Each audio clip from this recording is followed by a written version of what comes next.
वाल्मीकि रामायण के अनुसार वनवास के समय भगवान राम, लक्ष्मण और सीता माता पितृपक्ष में श्राद्ध करने के लिए गया जी पहुंचे। वहां ब्राह्मणों ने राम जी और लक्ष्मण को श्राद्ध के लिए आवश्यक सामग्री लाने के लिए कहा। भगवान राम और लक्ष्मण सामग्री लाने के लिए चले गए। थोड़ी देर बाद माता सीता से ब्राह्मण देवता ने कहा, पिंडदान का समय निकला जा रहा है। माता सीता चिंतित होगी क्योंकि राम लक्ष्मण अभी नहीं लौटे थे।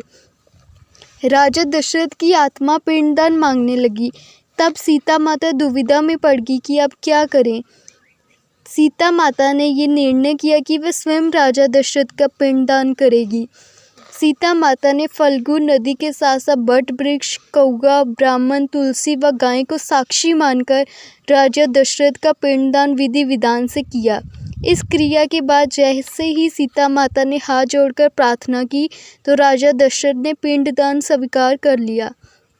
माता सीता बहुत प्रसन्न हुई कि उनकी पूजा राजा दशरथ जी ने स्वीकार कर ली है। थोड़ी देर बाद राम लक्ष्मण सामग्री लेकर आए और पिंडदान के विषय में पूछा। तब सीता माता ने कहा कि समय निकल जाने के कारण उन्होंने स्वयं पिंडदान कर दिया है, पर राम जी को विश्वास नहीं हो रहा था कि बिना पुत्र के, बिना सामग्री के पिंडदान कैसे हो सकता है। सीता माता ने कहा, यहाँ उपस्थित फल्गु नदी, तुलसी, कौवा, गाय, ब्राह्मण और बट वृक्ष गवाही दे सकते हैं।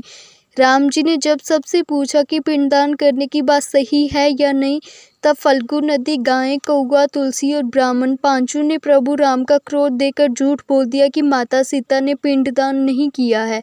केवल बट वृक्ष ने सत्य कहा कि माता सीता ने पिंडदान किया है। बाकी पांचों के झूठ बोलने पर माता सीता क्रोधित हो गई और उन्हें श्राप दे दिया।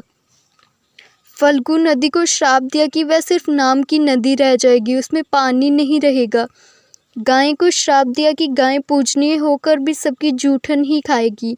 ब्राह्मण को श्राप मिला कि वह कभी भी संतुष्ट नहीं होंगे।